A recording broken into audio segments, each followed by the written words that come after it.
ሻሎም ሻሎም በዓለም ዙሪያ ያላችሁ ቅዱሳን የእግዚአብሔር ሰላምና ጸጋ ይብዛላችሁ።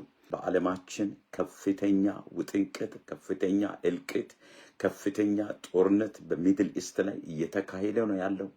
የኛ ጸሎት እስራኤላውያን ይፈልጋሉ። እነሱ በዚህን ሰዓት ውጪ መውጣት አይችሉም። እንደፈለጉ ቤተክርስቲያን መሄድ አይቻልም። ነገሮች ሁሉ አምልኮት ስፍራዎች ሁሉ እንደተዘጉ፣ ምንም አይነት እንቅስቃሴ እንዳይደረግ፣ ወደ ውጪ እንዳይወጣ ከላይ ከሰማይ ላይ እንደ ዝናብ የቦምብ መዓት የኒውክሌር መዓት እየተዘነበ ነው ያለው።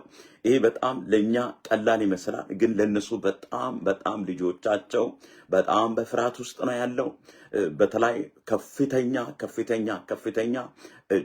ከፍተኛ ውጥረት ውስጥ ናቸው ያለው። ስለዚህ የእግዚአብሔር ክንድ እንዲዘረጋ እግዚአብሔር አለው እንዲላቸው እግዚአብሔር በእውነት በቃ እግዚአብሔር ጣልቃ እንዲገባ ሁሉም እኔ ክርስቲያን ነኝ ዳግም ተወልጃለሁ እኔ ክርስቲያን የሚል ኦርቶዶክስ ሁላ ፕሮቴስታንት ፓስተሮቻችን ሁሉ ሰው ሳይቀር ለእስራኤል ዛሬ እንጮሃለን። ለኢየሩሳሌም ሕዝብ ጸልዩ ብሎ እግዚአብሔር በቃሉ አማካኝነት ብዙ ጊዜ በመጽሐፍ ቅዱሳችን ውስጥ ይሄ የጦርነት ምልክት ነው። ይሄ አሁን ዝም ብሎ የተነሳ አይደለም። እግዚአብሔር በቃሉ የተጻፈ። ስለዚህ በጊዜና በወቅቱ በቃ ጌታ ኢየሱስ ክርስቶስ መምጫው ስለቀረበ በእስራኤል ላይ አሁን የቦምብ የኒውክሌር ሰው አልባ የሆኑ አይሮፕላኖች፣ ሰው አልባ የሆኑ ድሮኖች፣ ሰው አልባ የሆኑ የውጊያ ሲስተሞች በእስራኤል ሀገር ላይ ተከፍተው፣ ይሄ ሁላችሁም ስሙ። አሁን ማንም ሀገር እስራኤልን እየረዳ አይደለም። እስራኤል ለብቻው ሆና አሁን የተቃጣበትን ጦርነትን በመቋቋም ላይ ትገኛለች። ይሄን ስሙ። እስራኤል ለብቻው ሆና ማንም ሰው እንኳን አሜሪካ እስከ ዛሬ ድረስ ምንም አይነት እርዳታ ተብሎ ይነገራል፣ ግን አብሮ መቆማቸውን እያየን አይደለም ወገኖቼ። ከዚህ የተነሳ እነ ራሽያ እነ ቻይና የተለያዩ ሀገራት የተለያዩ መግለጫዎች እየሰጡ ናቸው። እና ይሄ ወዴት ይመራል ካላችሁ ወደ ሶስተኛው ዓለም ጦርነት እልቂት። ለምሳሌ ራሽያን ስትመለከቱ፣ ቻይናን ስትመለከቱ፣ አሜሪካን ስትመለከቱ፣ ሀያላን ሀገራትን እነ እስራኤልን ስትመለከቱ ሰው አልባ ማጥፊያ መሳሪያዎች በእጅ አላቸው። ሰው አልባ ዓለምን በአንዴ ማጥፋት የሚችሉበት ዓለምን በአንዴ ለማጥፋት የሚችለው የሰው አልባ በአንዴ ኒውክሌር የሚባለው ዓለሟን ኢትዮጵያ ድረስ እስከ ኤርትራ ድረስ እስከ የተኛው ሀገር ድረስ ማጥፋት የሚችልበት ቁልፍ በእጃቸዋል። ወገኖቼ በደንብ ስሙ። እግዚአብሔር በድሮ ጊዜ ይህንን ዓለም ትውልድን ከመፍጠር ተጸጽቶ ይህንን ሰውን፣ አይዋፋትን፣ እንስሳትን ሊያጠፋ ፈለገ ይላል መጽሐፍ ቅዱስ ሲናገር። አጠፋለሁ። ግን ወገኖቼ እግዚአብሔር በምሕረቱ ብዛት በቸርነቱ ብዛት የዛኔ ጥፋት ውሃ መጥቶ ብዙ ሰዎች ጠፍቷል። ኖሄ ቤተሰብ ብቻ ቀርቶ ሌላ ሁሉ ጠፍቷል። አሁን ደግሞ ይሄ ትውልድ፣ ይሄ ሀገር፣ ይሄ ዓለም ሰው ራሱ በሰራው መሳሪያ አለ። በዛ መሳሪያ እንዳንጠፋ ያ መሳሪያ አንዴ ከተፈነዳ ራሽያም ካፈነዳችሁ፣ እንደገና ደግሞ አሜሪካም ካፈነዳችሁ፣ ቻይናም አፈነዳለሁ ካለ፣ እስራኤልም አፈነዳለሁ ካለ፣ ኢራንም አፈነዳለሁ ካለች ዓለም ትጠፋለች። ዓለም በአንዴ ትጠፋለች። መኖር አይቻልም። ይሄ ደግሞ የሰው ልጅ ክፉ ስለሆነ፣ የሰው ልጅ ኃጢአት፣ የሰው ልጅ ለእግዚአብሔር አለመገዛት፣ የሰው ልጅ ለእግዚአብሔር ድምፁን ቃሉን አለማንበብ የተነሳ ከፍተኛ ጥፋት በምድራችን ላይ፣ በሀገራችን ላይ፣ በዓለማችን ላይ እንደሚሆን መጽሐፍ ቅዱስ እየተናገረ። እኔ ከራሴ አይደለም አወራ። እኛ ፓስተሮቻችን ወተን አሁን መጸለይ ያለብን አሁን ኮንፈረንስ አያስፈልግም። አሁን ስብከትም አያስፈልግም። አሁን ጭፈራ አያስፈልግም። ወንድሞችና እህቶችን መታደግ ግዴታ አለብን። አንድ የዳኔ ክርስቲያን በእግዚአብሔር ፊት ተንበርክኮ ለዚህ ሀገር፣ ለዚህ ዓለም መጸለይ ግዴታ አለብን። ኦርቶዶክስ ሳንል፣ ፕሮቴስታንት ሳንል ልዩነታችን ከመሃላችን ገንጥለን አውጥተን አሁን ለእስራኤል ሀገር እጆቻችን እንድንዘረጋ በጌታ ፍቅር ላሳስባችሁ እወዳለሁ። ሁሉ ሰው ትናንትና ሌሊቱን ሙሉ ከእስራኤል ሀገር ከእህቶችና ከወንድሞች ስልክ እንደ ዝናብ በስልክ ላይ ይደወል ነበር፣ እንደ ዝናብ። ስለዚህ ወገኖች የት ነን ያለ ነው? ምን እየሰራችሁ ነው? ምን እያደረጋችሁ ነው? እየሳቃችሁ ነው?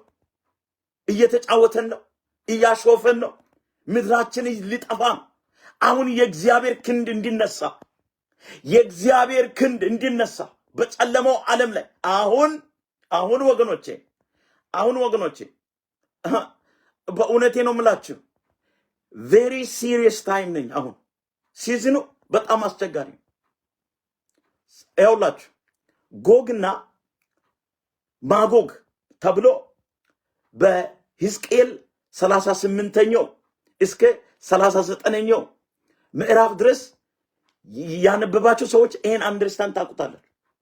ያነበባችሁ ሰዎች ይሄ ጎግና ማጎግ የሚባል አሁን ኢራን ነው፣ ከኢራን አካባቢ ነው የሚነሳው። ይሄ እልቅት፣ ይሄ ጦርነት፣ ይሄ ሰው አጥፊ፣ ይሄ ለቤተ ክርስቲያን አይመችም፣ ለፖለቲካ አይመችም፣ ለኢኮኖሚ አይመችም። እስራኤልን በቃ ታጥቆ የእስራኤልን ኃይል ለማሽመድመድ ከዚህ ከኢራን አካባቢ እንደምነሳ ሕዝቅኤል መጽሐፍ 38 ምዕራፍ 38 እስከ 39 ያለውን ቃል ሄዳችሁ ማንበብ ትችላላችሁ። እዚያ ቦታ ላይ ከዚህ ስፍራ ከዚህ አካባቢ እስራኤልን ለማጥፋት፣ እስራኤልን ለማንበርከክ፣ እስራኤልን እድገቷን ለመቅጨት ብዙ ሞትና እልቀት እንዲሆን ከዚህ ከኢራን አካባቢ እስራኤል ላይ የታጠቁ ኃይሎች እንደሚነሱ መጽሐፍ ቅዱስ ተናግሯል። ይህ ትንቢት እስካሁን ድረስ አልተፈጸመም፣ ግን አሁን መፈጸሚያው ጊዜ ደርሷል። listen to me እስከ ዛሬ ድረስ ይሄ አልተፈጸመም። ኢራን የምትባል ሀገር እስከ ዛሬ ድረስ አልተኛችው። ቀንና ሌሊት ይሄ ኒውክሌር ቦምብ ስትገነባ ነበር ህዝብን ለማጥፋት፣ ዓለም ላይ ጭንቀትን፣ ዓለም ላይ ውጥረትን፣ ዓለም ላይ ክሳራን። አሜሪካን ራሱ በጣም አሳስባለች እቺ ሀገር። አሜሪካ ብቻ ሳይሆን ባለፈው በዩክሬን እና በራሽያ መካከል የነበረው ጦርነት የሷ ጀርባ አለባት። ለራሽያ ብዙ መሳሪያዎችን አሳልፋ ስትሰጥ እንደነበረ በጣም ብዙ ሰዎች እየመሰከሩ ነው፣ እየነገሩ ናቸው። ያ ብቻ አይደለም፣ እስከ አፍሪካ ድረስ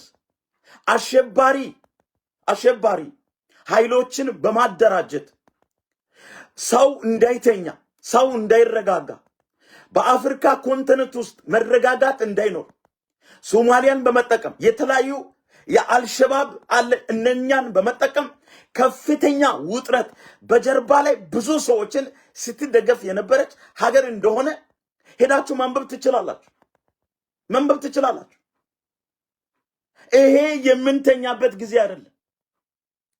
በማቴዎስ ምዕራፍ 24 ላይ ቁጥር 6 እና 7 ሄዳችሁ ዮሐንስ ራእይ ላይ ምዕራፍ 6 ቁጥር 4 ላይ ያለውን ሐሳብ ሂዱና አንብቡ። ጦርነት እንደምነሳ ህዝብ በህዝብ ላይ፣ ሀገር በሀገር ላይ፣ ነገስታቶች በነገስታቶች ላይ፣ ሀብታም ሀገሮች በደሃ ሀገር ላይ ደሃን ለማጥፋት እንደምነሳ ይሄ ተጽፎ በእግዚአብሔር ቃል እናገኛለን። ዛሬ ግን ክርስቲያኑ ተኝቷል። ዛሬ ግን ቤተ ክርስቲያን ጸጥ ብላለች። ዛሬ ግን ፓስተሮቻችን ጸጥ ብሏል። ነቢያቶች ጸጥ ብሏል። አሁን ሁላችንም ተነስተን ለዚች ሀገር ተንበርክከን በእግዚአብሔር ፊት የምንጸልይበት ጊዜና ወቅት ቢሆን አሁን ነው። ጊዜና ወቅት ቢሆን አሁን ነው። ይሄ የመጨረሻው ፍርድ፣ ይሄ ለእስራኤላውያን ለኛ ለአማኞች የመጨረሻ ተስፋ አለ። ጌታ ኢየሱስ ሊመጣ ነው። ምልክት ነው የሚያሳየን። እንደገና ደግሞ ለጨለማው ዓለም፣ ለሟርተኞች ዓለም፣ ለደጋሚዎች ዓለም፣ አንቲክራይስት ዓለም ይሄ ለነሱ የመጨረሻ የፍርድ ሲዝን የፍርድ ጊዜ መምጣቱን የሚያሳይ ምልክትን እያየን ያለ ነው። በእግዚአብሔር ፊት መጫው ፈልጋል። እልቅት ይቁም። ግድያ ይቁም። ይሄ ሰው ሰራሽ አቶሚክ ቦምብ ህዝብን እየጨረሰ፣ ኒውክሌሩ ህዝቡን እየጨረሰ፣ ምድሪቷ ላይ የተገነባውን ኢኮኖሚ ህንፃዎች እየተራገፉ ነው። የሰው ልጅ እየሞተ ነው። ትናንት ወዲያ አይታችኋል ኢራን ላይ እየተከሰተ ያለው። ትናንት ወዲያ አይታችኋል አሉ የተባሉ ቁልፍ የሆኑ ሰዎችን እስራኤል ገላለች። በሰው አልባ በሆነ በድሮኑና ሰው አልባ በሆነ በአይሮፕላን በጀት ተጠቅማ አሉ የተባሉ ይሄንን ኒውክሌር ሲገነቡ የነበሩ ሳይንቲስቶች፣ ኒውክሌር ሲያዘጋጁ በዓለምን ለማጥፋት ሲሰሩ የነበሩ በኢራን ሀገር ላይ ተመሽጎ ሲሰሩ የነበሩ ሳይንቲስቶችን ኢራን አታለች። ኢራን ብዙ ዶክተሮችን አታለች። ኢራን ብዙ ኒውክሌር ጣቢያዎችን ፈርሶባታል። ከዚህ የተነሳ አሁን ለማንም ሀገር አጠፍቼ ጠፋለሁ ብላ ተነስታለች። አጠፍቼ ጠፋለሁ፣ የመጨረሻ ዘመን ይሁን፣ ወደኋላ አልመለስም፣ እስራኤልን አጠፋለሁ ብቻ ትናንትና ሌሊት ነንስታ ትናንትና ሌሊት ያለ አንዳች እረፍት እንደ ዝናብ ልክ በረዶ ከሰማይ ሰማያት እንደሚዘም በእስራኤል ምድር ላይ በእስራኤል ሀገር ላይ እንደ ዝናብ ሰው አልባ አይሮፕላን፣ ሰው አልባ ድሮኖች፣ ሰው አልባ ኒውክሌር ቦምቦች ሲተኮሱ እስራኤልም እግዚአብሔር ረድቷት በአየር ላይ ግማሾችን ስታከሽፍ ግማቶችን ስትመታ እንዲሁ አዳሯን ቁጭ ብላ አደረች። በቃ ጭንቀት ውስጥ ናቸው። መሪዎች በጭንቀት ውስጥ ናቸው። ቤተ ክርስቲያን በጭንቀት ውስጥ ናቸው። አሁን ይሄ ዘመን ከመቼው ጊዜ በላይ በእግዚአብሔር ፊት ተንበርክከን ጾም ጸሎት የምንይዝበት፣ ልክ አስቴር በአይሁድ ሕዝብ ላይ ሞት ሲታወጅ 3 ቀንና 3 ሌሊት በእግዚአብሔር ፊት እንደወደቀች እኛም በእግዚአብሔር ፊት የምንወድቅበት ልዩ ምሽት ነው ዛሬ የምናደርገው። Do you want to pray with me, please? I want you to join me in mighty name of Jesus. We need to pray. We need to stand with Israel. We need to stand with Israel. This is covenant country. የእግዚአብሔር ተስፋ የእግዚአብሔር ትንቢታዊ አዋጅ ያላት ሀገር ናት። ስትጠፋ ማየት አንፈልግም። ስትወድ ማየት አንፈልግም። እግዚአብሔር የቅዱሳንን ጸሎት ይሰማል። እግዚአብሔር የእናንተን ጸሎት ይሰማል። እግዚአብሔር የእናንተን ጩኸት ይሰማል። እግዚአብሔር የእኛን ጩኸት ይሰማል። እግዚአብሔር እንባችን ያብሳል። እግዚአብሔር ጭንቀታችን ከላያችን ላይ እንዲመታ ያደርጋል። ምን አለበት ቤተ ክርስቲያን ፕሮግራማቸውን ጭፈራቸውን አቁሞ ምን አለበት ሁሉ ሰው ወጥቶ ልክ ኢዮሳፍጥ እንዳደረገ ሜዳ ላይ ወጥተን በእግዚአብሔር ፊት ተደፍተን ምን አለበት ቀንና ሌሊት በእግዚአብሔር ፊት ብንጸልይ። ጸሎት ለእስራኤል ሀገር ሰላም አስፈላጊ ነው። ጸሎት ለኢትዮጵያ አስፈላጊ ነው። ጸሎት ለሩሲያ አስፈላጊ ነው። ጸሎት ለኢራን አስፈላጊ ነው። ጸሎት ለቻይና አስፈላጊ ነው። ጸሎት ለአሜሪካ አስፈላጊ ነው። ይሄን ክፍተትን ተጠቅሞ አጋንንት ብዙ ትውልድ ነፍስን እንዳያጠፋ ክርስቶስን ሳይቀበሉ ወደ እግዚአብሔር ሳይመጡ ብዙዎች ንስሐ ሳይገቡ እልቂት እንዳይሆን የቤተ ክርስቲያን ጩኸት የቤተ ክርስቲያን መጮህ ያለባት ለእስራኤል ሀገር ሰላም፣ ለሕዝቦቿ መዳን፣ ለቤተ ክርስቲያን እድገት፣ ለቤተ ክርስቲያን ኃይል፣ ለቤተ ክርስቲያን ታድሰው፣ ለቤተ ክርስቲያን ኃይል ቤተ ክርስቲያን ተቀብላ በጨለማ ላይ ተጽዕኖ እንድትፈጥር በእስራኤል ላይ የተቃጣው የተወረወረው ይህ ቀስት ለአንዴና ለመጨረሻ እንዲሰበር ከኔና ከናንተ ጸሎት ያስፈልጋል። ዛሬ ለመጸለይ ትፈልጋላችሁ? 1 ደቂቃ መጸለይ ትፈልጋላችሁ? መጸለይ ትፈልጋላችሁ? የመጨረሻው ዘመን ምልክቶች በጥንቃቄ መከታተል አለብን። በጥንቃቄ ማየት አለብን። በማቴዎስ ላይ ምዕራፍ 24 ላይ የተጻፉ ነገሮችን በጥንቃቄ የእግዚአብሔር ሰዎች ከሆነን እግዚአብሔርን የምንሰማ ሰዎች ከሆነን የእግዚአብሔር መንፈስ በውስጣችን ካለ እውነት ጌታችን ኢየሱስ ክርስቶስ የግል አዳኝ አድርገን ከተቀበለን የማቴዎስ ወንጌል ካነበባችሁ ማቴዎስ 24:42 ላይ ሄዳችሁ ስታነቡ ይሄን የመጨረሻው ዘመን በዛ ላይ የተጻፈ አለ። ስለዚህ ይሄን በጥንቃቄ ቤተክርስቲያን መከታተል በጥንቃቄ ማየት አለባት። በጥንቃቄ አለበለዚያ ትውልዱ ጌታ ኢየሱስ ክርስቶስ ሲመጣ ወደ ሌላ ጥፋት ውስጥ እንዳንገባ። ለዚህ ነው አንደኛ ተሰሎንቄ ላይ ሄዳችሁ ማንበብ ትችላላችሁ። በስተመጨረሻው ላይ ፍርሃት፣ ድንጋጤ፣ ተስፋ መቁረጥ፣ ንዴት፣ ሰው ተናዶ ሀገርን የሚያጠፋበት መንደርን የሚያጠፋበት ቤተክርስቲያን ላይ ፓስተሮቻችን ላይ ቅዱሳን ላይ የተለያዩ ኮቨነንት ሀገራት ላይ በንዴት በቁጣ ተነስቶ ሰዎቹ የተለያዩ አካል ጉዳትን የሚያደርሱበት እንደሚሆን የእግዚአብሔር ቃል ቀድሞ ኦልሬዲ ተናግሯል። በእግዚአብሔር ብቻ የጸኑ ሰዎች፣ እግዚአብሔርን ያመኑ ሰዎች፣ በእግዚአብሔር ተስፋ ያደረጉ ሰዎች ብቻ አሸንፈው እንደሚሄዱ ጌታ ኢየሱስ ክርስቶስ እንደሚቀበሉ የእግዚአብሔር ቃል ተጽፎ እናገኛለን። ስለዚህ ይሄ ቃል እውነት ነው፣ አይሻርም፣ መፈጸሙ አይቀርም፣ መፈጸሙ አይቀርም፣ ማየታችን አይቀርም። እግዚአብሔር በህይወት ካኖረን ማየታችን አይቀርም። ዓለም ልትጠፋም ቤተክርስቲያን ዓለም ጥፋቷ ሲጨምር ቤተክርስቲያን በክብር መጨመር አለባት፣ በኃይል መጨመር አለባት፣ በቅባት መጨመር አለባት፣ በጸሎት መጨመር አለባት። የሚጸልዩ ወታደሮች፣ የሚጸልዩ የሚጨው ጸሎት ቡድኖች በየከተማው በየአካባቢ በየአህጉራት ያስፈልገናል። ያለ ጸሎት ውጪ ይህን የተቃጣብን መውጣት አንችልም። ስለዚህ እስራኤል እየጠፋች ነው። እስራኤል ላይ የቁጣ ብትር ተነስቷል። ታዲያ ከኛ ከክርስቲያኖች ምንድነው የሚፈለገው? ካንቺ ምንድነው የሚፈለገው? በተጨማሪ እኛ ማወቅ ያለብን ነገር ምንድነው? ይሄ ምልክት ኮነ ጦርነት ምልክት ያሁላችሁ ይሄ ምልክት ነው። እያየን ዜና ላይ አታዩም እንዴ? እየዘነበ እኮ ነው። ማታ ማታ እስራኤል ላይ ጭንቀት ነው። አሁን ደግሞ ትላንትና ማታ በኃይል ኢራን ስለደበደበች አሁን ደግሞ እስራኤል ድጋሚ እስራኤል በቃ አጠፋለሁ ብላለች።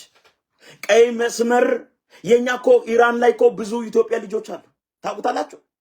በቤት በሰራተኝነት የሚነዱ ያውላችሁ መኪና የሚነዱ ታክሲ የሚሰሩ ውጪ ደግሞ የጉልበት ስራ የሚሰሩ እንደገና በሰው በተለያየ ነገር በፋብሪካ ያሉ ብዙ ኤርትራውያን፣ ኢትዮጵያውያን፣ ብዙ አፍሪካውያን በኢራን ሀገር ውስጥ አሉ። እነዚህም ከዛ ስልክ እየተደወለ ነው፣ እያለቀሱ ነው። አሁን ፕሌን መግባት አይችልም፣ ፕሌን አይገባም፣ ጀት አይገባም፣ ትራንስፖርቴሽን ካት ተደርጓል። አሁን እኛ ሳናቅ የጋዝ ዋጋው ሰማይ ልንድ ነው። ሰው ሁሉ መኪና መንዳት ሊያቆሙ ላይ ይችላል። ከኢራን ነበረ ብዙ ሪሶርስ፣ የዘይት ሪሶርስ፣ የጋዝ ሪሶርስ የሚገኘው። አሁን እቺ ሀገር በዚህ ሀብቷ ተመክታ ብር አለኝ ብላ ጋዝ አለኝ ብላ ዘይት አለኝ ብላ በዓለም ላይ የራሷን ሙከራ አድርጋ ልታጠፋን አገሪቷ ላይ ችግር ልትፈጥር የተነሳበት ሲዝን ላይ ነን ያለ ነው። ይገባቸዋል ግን የሚለው ነገር።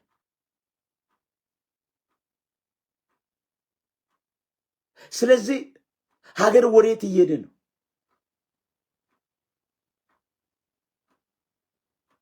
እግዚአብሔር መጽሐፍ ቅዱስ የተጻፉ ትንቢቶች እየተፈጸሙ ነው።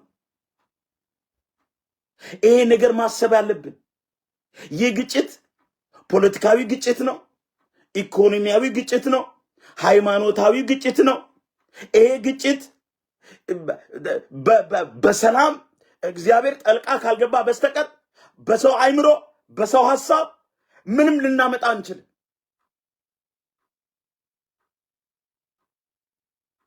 ለምሳሌ እስራኤልና ኢራን ከጥንት ጀምሮ በጣም ይፈላለጉ ነበር። በጣም ይፈላለጉ ነበር። የአይሁድ መንግስት የአይሁድ ህዝብ እንዲኖር ኢራን አትፈልግም። ይገላለሁ ትላለች፣ አጠፋለሁ ትላለች፣ ህዝብን አጠፋለሁ፣ ኢኮኖሚን አጠፋለሁ ብላ ቀንና ሌሊት ሲሰራ የቆየች ሀገር ናት። ሰላም እንድትሆን አትፈልግም። እርቅ እንድትሆን አትፈልግም። መረጋጋት እንድትሆን አሁን አይፈልጉም። አሁን ግን እግዚአብሔር ጣልቃ እንዲገባ፣ እግዚአብሔር የሰላም ሁሉ ምንጭ እንደሆነ፣ እግዚአብሔር የእረፍት ሁሉ ምንጭ እንደሆነ፣ ጸሎት ለዓለም ሁሉ ያስፈልገናል። ግጭት እንዲቆም፣ ሞት እንዲቆም አሜሪካ እና ምዕራባውያን ሀገሮች ጸጥ ብለዋል። ሩሲያና ቻይና ከኢራን ጋራ ወዳጅነት አላቸው። በጣም እያወሩ ነው ያሉት። በደንብ ስሙ። ሩሲያና ቻይና ከፍተኛ ግጭት በዓለም ላይ ሊቀሰቀስ ይችላል። ሰዎች እንደዚህ ሆኖ እየጠበቁ ናቸው።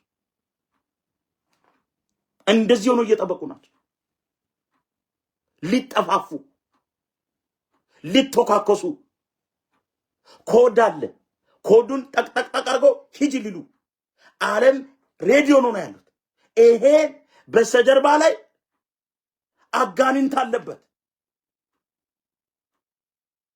አጋንንት አለበት። የኪዳን ህዝብ የማይፈልግ አጋንንት አለ። ሁሉ ጊዜ ቢችሏቸው ሊያጠፉ ይፈልጋል። ለዚህ ነው እስራኤል የቀደመችው።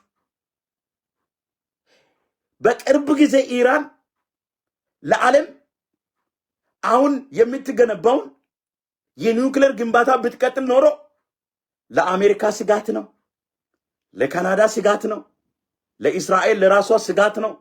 ስለዚህ እግዚአብሔር ሳያቅ አንዳች ነገር አይሆንም ወገኖች፣ እግዚአብሔር ያቅበታል። ስለዚህ እስራኤል ትላንትና ወዲያ ተነስታ ያንን ጣቢያውን ዱቄት አድርጋለች። ዱቄት ነው ያደረገችው። እነዚህ ሰዎች በክፋት እየሰሩ ያሉት ነገር በጣም ከባድ ነው። ማንም ሰው መቆጣጠር አይችልም። ስለዚህ እስራኤል ምንድነው የወሰደችው እርምጃ? እግዚአብሔር ከኔ ጋር ነው። አሜሪካ ባትረዳ፣ ቻይና ባይረዱ፣ ራሽያዎችን ባይረዱ፣ ማንም ሰው ከጎኔ ባይቆም፣ እነ ኢንግላንድን ባይቆሙ፣ እኔ ተስፋ አለኝ፣ እኔ ክዳን አለኝ፣ እኔ ቃል አለኝ ብላ የጨለመው ዓለም ያገነባውን ያንን ግዙፉን ኒውክሌር ግንባታውን ሳይንቲስቶችን፣ ኢንጂነሮችን ጠቅለል አድርጋ በርካታ ውድመትን በኢራን ላይ አድርሳለች። እስራኤል። ይህን ያወቀ ጠላት ኢራን አሁን ሌሎችንም እያሰባሰበች ነው፣ እየተደዋወለች ነው። ቻይና አትመጭም ወይ? ሩሲያ አትመጣም ወይ?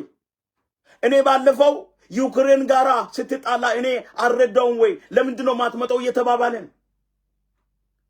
እጅ ለእጅ ምላሽ ስጥ እየተባባለ ነው። ወገኖቼ አሁን እኛ የመጨረሻ ተነስተን ካልጮህን በእግዚአብሔር ፊት ይሄ ትውልድ ለምን ይጠፋል?